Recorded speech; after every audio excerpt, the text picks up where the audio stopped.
The reason you tremble on stage isn't because you are weak. It's because your ancient brain genuinely believes the audience down there wants to eat you alive. Here is how that survival glitch plays out in real time. Imagine standing on a brightly lit stage, looking out at a silent crowd, waiting for you to speak. Dozens of faces are locked onto yours. The room is completely quiet, and all eyes are watching your every move. Suddenly, you feel your heart pounding violently against your ribs. Your palms sweat, and your hands start to tremble. You try to swallow, but your throat is completely dry. Words are stuck, and your mind goes blank. This is glossophobia, the intense fear of public speaking. For many, it feels like an immediate threat to life. But why does a simple presentation trigger a physical reaction identical to facing a deadly predator in the wild? Your brain is not broken. It is simply executing an ancient survival program designed to keep you alive. To find the source of this terror, we must travel back in time, deep into our prehistoric past. On the open grasslands of the African savanna, survival was a daily, high-stakes game of life and death. As a prehistoric hunter, walking through the tall grass, you had to be constantly alert for hidden dangers. Suddenly, you hear a twig snap. You freeze, scanning the horizon for any sign of movement or threat. In the shadows, a pair of eyes locks directly onto yours. A large predator is preparing to pounce. When a predator stares at you, your brain immediately initiates a cascade of survival reflexes to prepare you. It floods your bloodstream with adrenaline, boosting your heart rate to pump oxygen to your large running muscles. It shuts down non-essential functions like digestion, causing your mouth to go dry and your throat to tighten. Your muscles tremble as they prime themselves for explosive movement. You are ready to fight or to flee. This is the exact same chemical storm that hits your body when you stand before a modern audience. To your ancient brain, a group of silent, staring strangers looks exactly like a pack of hunting predators. Your amygdala cannot tell the difference between a board meeting and a pride of hungry lions ready to attack. It simply sees eyes locked onto you, associates it with extreme danger, and sounds the survival alarm immediately. You are standing on a wooden stage, but your biology believes you are cornered in a dangerous wilderness. But why is the simple act of being stared at by a group so biologically terrifying?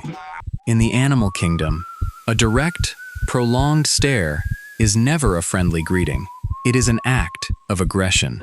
To a wild animal, a locked gaze is the final step of a hunting sequence before the attack begins.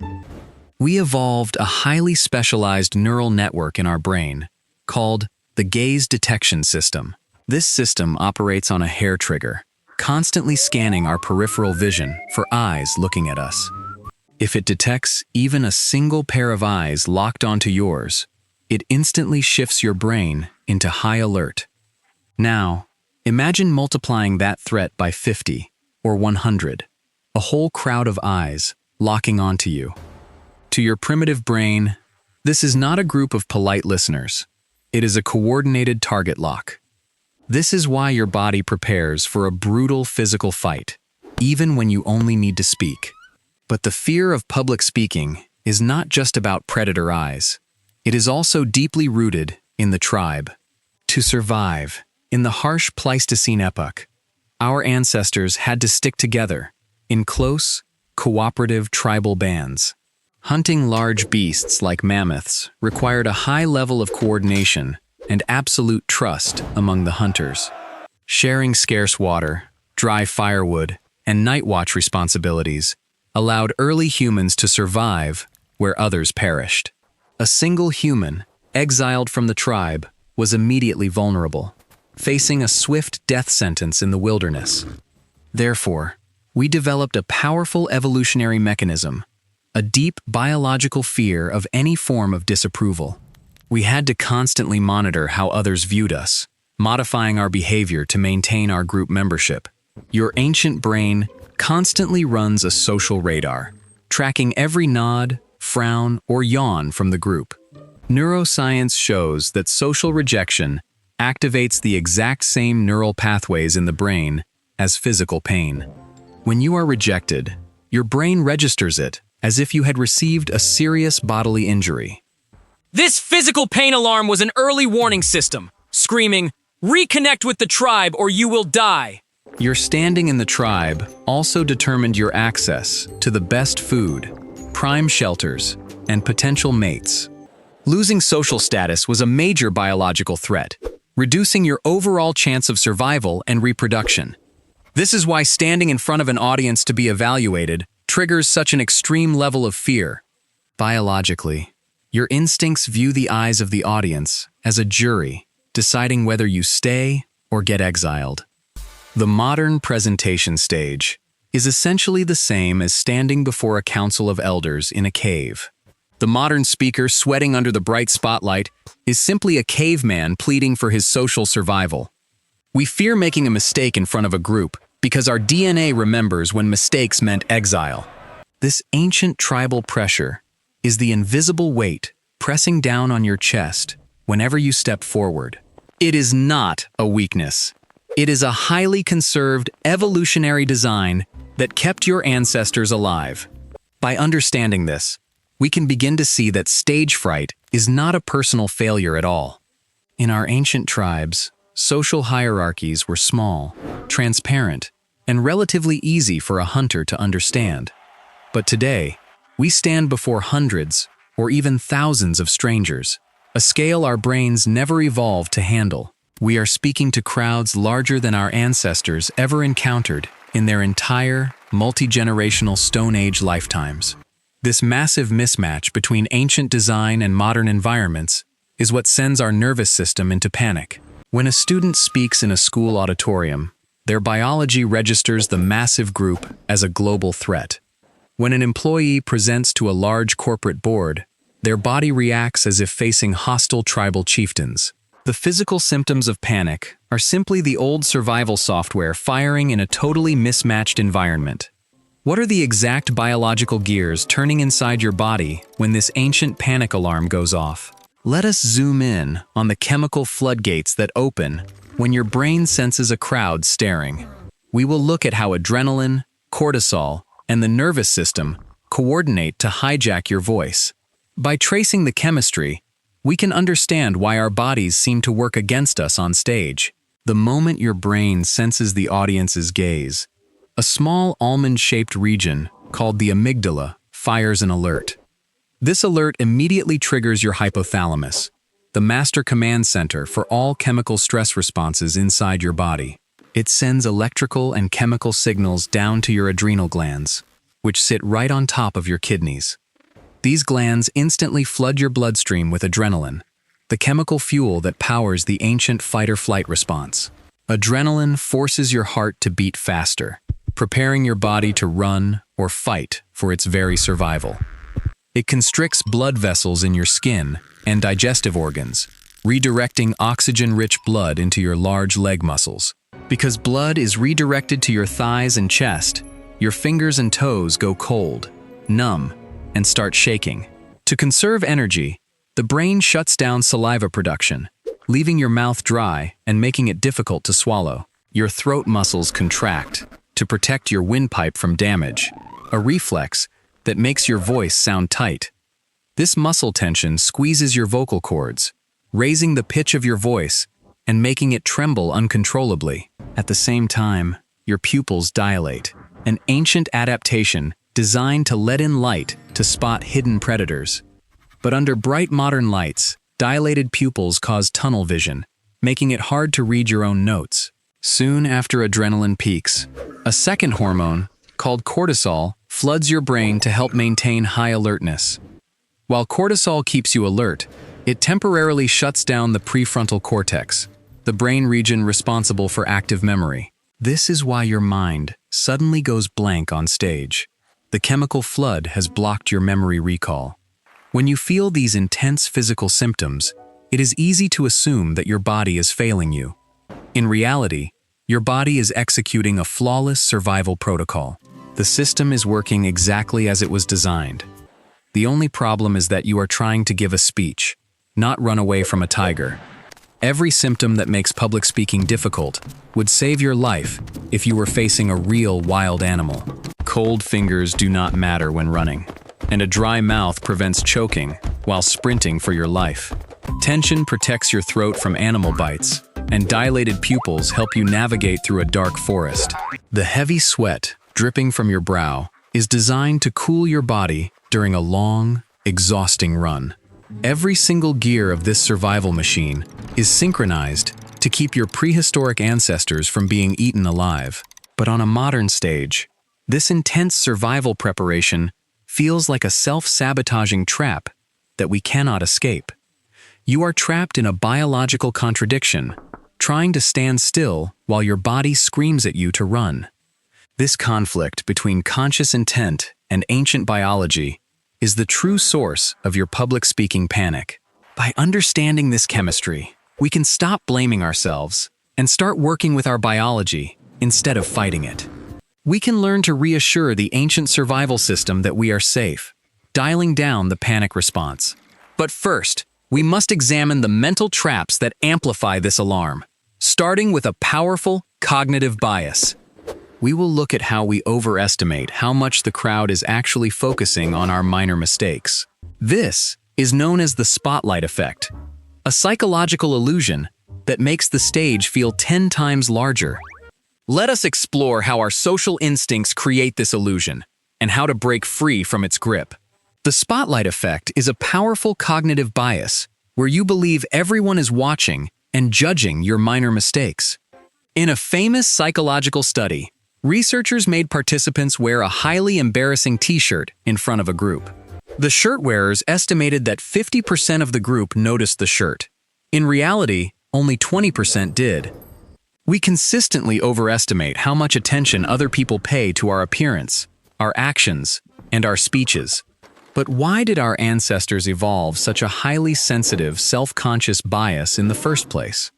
For 99% of human history, humans lived in small tribal groups of about 50 to 100 people. In these small groups, everyone knew you, and your social reputation was monitored by the group daily. A small mistake, a moment of weakness, or a social slip was noticed by everyone and discussed immediately. Gossip was a powerful tool to enforce social norms, and bad reputation could quickly lead to tribal exile. In a small tribe, being hyper-aware of how others perceived you was a vital survival feature, not a bug. But when you step onto a modern stage, this ancient tribal radar is completely overwhelmed by scale. Your brain registers a crowd of 300 people as a massive tribal council watching your every move. But in the modern world, the truth is that almost nobody is paying close attention to you. The strangers in the audience are not a hunting pack waiting to judge your minor speaking errors. They are actually preoccupied with their own lives, their own social status, and their own smartphones. Every person in that room is running their own tribal radar, worrying about what others think of them. You believe the spotlight is locked onto you, but everyone is carrying their own imaginary spotlight. Realizing that the audience is self-focused rather than predatory can instantly relieve the immense pressure of public speaking.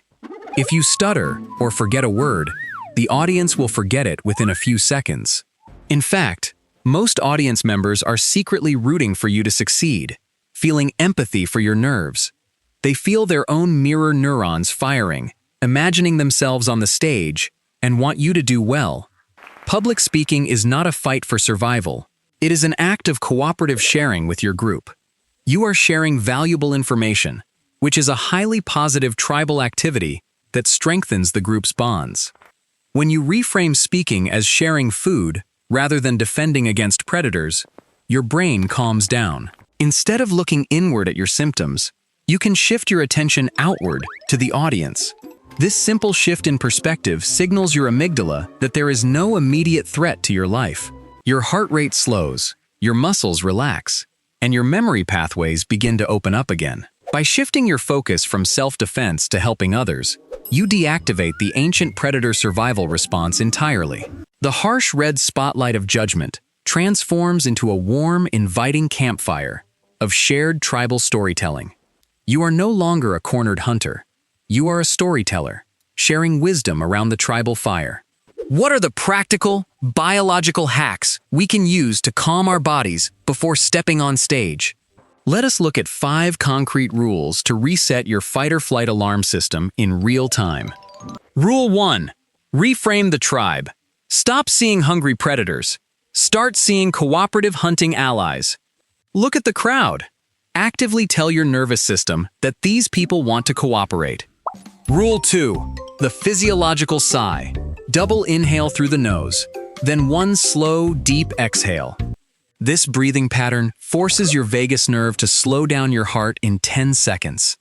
Your ancient brain loves this simple hack, instantly turning off the fight-or-flight chemical cascade. Rule 3. Eye contact anchoring. Scan the crowd. Find 3 friendly, smiling faces to focus on. Ignore the blank mass of strangers. Speak directly to these 3 allies to reassure your brain. Locking eyes with a smiling face provides immediate social feedback, shutting down the isolation alarm. Rule 4. Release the adrenaline. Shake your limbs. Contract your thigh muscles before stepping out. Burn the excess chemical fuel. Stop the shaking in your hands before it even starts. Mimic a short run or stretch. Satisfy your body's survival urge to move and run. Rule 5. Warm up your voice. Hum low. Release the tension in your vocal cords. Vibration signals safety to your parasympathetic system. It relaxes the constricted muscles in your throat. Prevent your voice from cracking. Speak with a steady, natural, and authoritative human rhythm. By combining these 5 biological rules, you can handle any presentation stage with calm and confidence. You are no longer a victim of your ancient instincts. You are the master of your biology. You realize that your sweating, shaking, and dry mouth were just tools trying to keep you safe. You can thank your prehistoric biology for protecting your bloodline, then gently tell it to step down. Modern auditoriums, classrooms, and boardrooms are simply the new campfires of our global, interconnected modern tribe. Sharing your ideas is the most powerful way to connect with others and build your social circle. When you step forward to speak, you are contributing to the collective knowledge of the entire human species. By mastering this ancient alarm, you can build stronger relationships and find your true place in society. The digital savanna is quiet now. The shadows of ancient predators have finally faded into the background. The wooden stage is no longer a hostile wilderness. It is simply a place to share your light. Your ancestors survived the dark grasslands so that you could stand here today and speak your truth. Take a deep breath, modern storyteller. The crowd is ready, and your biology is ready as well. Step up to the microphone, speak clearly, and share your unique vision with the modern tribal community. You are safe. You are heard. You are a valuable member of this massive, global human tribe. If you found value in this evolutionary journey, join our modern tribe by subscribing to our channel. Like this video, and share your own public speaking stories in the comments section below this video. Keep exploring the prehistoric roots of your modern bugs and turn them into your greatest features.